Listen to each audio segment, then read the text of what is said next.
რაღაც თამაში მოვიფიქრეთ. საკმაოდ უცნაური ანდაზები გქონია ქართველებს, გიგი რო ნახე ხა, ამაზე არ გაგვიბრაზდნენ, მაგრამ ნუ ყველაფერზე ბრაზდება ზოგი. ხო და ეს უცნაური ანდაზები მოვძებნეთ ძირითადად ოჯახს და ოჯახს ეხება. დავიწყებთ ჩვენ და დასასრული იყოს გიგის ვერსია. კი ბატონო. მე გეტყვით რეალურ ვერსიას. აი ამაზე სულ გადავიერია. პირველ თავშუე თუ ბოლოში დავიწყო. და არა, დაიწყე. თულით დაიწყო. კაი. დედა მყავდეს, თორე მამას გამოუცლით? ასეთი ვერსია, ასეთი ხალხური ანდაზა გქონია, დედა მყავდეს, თორე მამას ისედაც ვიშოვიო. ძალიან ცუდი ანდაზაა მე თუ მკითხავ. ესეც არ არის. ისე რა აზრია საინტერესო რა, მაგრამ რა აზრი უნდა იყოს? არა, ზოგადად ანდაზა არის რაღაცა სიბრძნის გადმოცემა. რომ მამობას ალბათ ყველა კაი ტიპი გამიწევს, ხო, არ ვიცი, მაგრამ ყოველ შემთხვევაში არ მომეწონა მე. მეც არ მომეწონა. შემდეგი, ეს შედარებით ნორმალურია. დედამ შვილი მამას არ უნდა ანდოს არ იქნება ეხლა. ანდოს არ არის. არ ვიცი. დედამ შვილი მამას არ უნდა დაატაკოს. ანუ არ უნდა გააღიზიანოს, არ უნდა აჩხუბოს. ხო, დაუპირისპიროს. ხო, არ უნდა დაუპირისპიროს. ხო, ეს კარგია, კი. კი.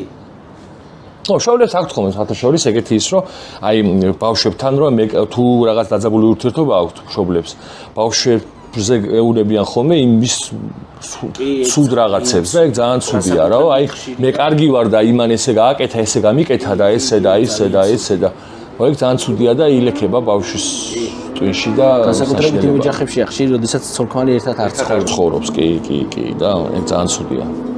ესეც ძალიან უცნაური ანდაზაა, თუმცა ალბათ აზრი აქვს, რა ვიცი.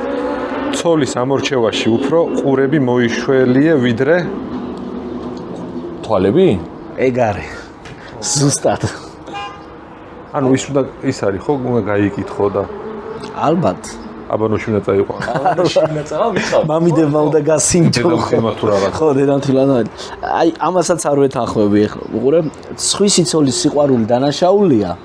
საკუთარისა კი სასჯელი? იცი. ო, მართლა ეგრეა? დანაშაული და სასჯელია პირდაპირ დოსტოევსკია გადმოტანილი. არ ვეთანხმები ახლა. სასჯელი ძალიან ხმამაღალი თქვა. ხო და არა, შეიძლება სხვა აზრი აქვს და არ ჩაუღრმავდით. მამამ შვილს ვენახია ჩუქა და შვილმა არ გასხლა? ამას 19 წუთი დასასრული აქვს, თუმცა ნუ რეალობიდან არის და ეს არ არის საღაზრს მოკლებული. მამამ შვილს ვენახია ჩუქა და შვილმა მტევანიც აღარ მიაწოდაო. უმადური შვილის უმადურობა ზოგადად შვილებს გვჩვევია. კი, ეგრეა. სამწუხაროდ. ეს კაი ანდაზაა. ქვეყნისგან მოკლული გული ქმარმა გამიმთელაო. ქმრისგან მოკლული გული კი ალბათ ცოლმა, ხო? არა? არა, ცოლი ამბობს. ცოლი ამბობს? შვილმა? არა. ესე იგი ასე ყოფილა, ქვეყნისგან მოკლული გული ქმარმა გამიმთელაო, ქმრისგან მოკლული გული ქვეყანამ ვეღარო. ხო. მიხელა დიდი ტკივილი შეიძლება მოგაყენოს. აქ შეგვიძლია ცოლიც ვიგულისხმოთ ქმრის ადგილას, რომ ქვეყნისგან მოკლული გული ცოლმა გამიმთელა და ცოლისგან მოკლული ქვეყანამ. მეორე ნახევრის ასე სისტემა. უთქვამთ. ხო, ასე უთქვამთ და ძალიან კარგი ანდაზაა. კი, კაი ანდაზაა ნალ. ხო. ეს როგორია? ქალი მორცხვი ქვეყნის ფასი, კაცი მორცხვი ქალი მორცხვი ქვეყნის ფასი, კაცი მორცხვი, ჩალა? ხო რა, არ კვერცხის ფასი. რაც ცოლს არ უყვარს იმას ქმარი თავის დღეში, რაც ცოლს არ უყვარს იმას სამზარეულოსთან არის კავშირში. თავის დღეში იზავს. რაც ცოლს არ უყვარს ქმარი თავის დღეში ვერ შეჭამსო. აი, ეგ არის 100%-იანი. რა კოია? აი, გამორიცხულია ის საჭმელი გაკეთდეს ოჯახში. გენიალურია. ეს არის ძალიან მაგარი ანდაზა. გენიალური ანდაზა ქონია.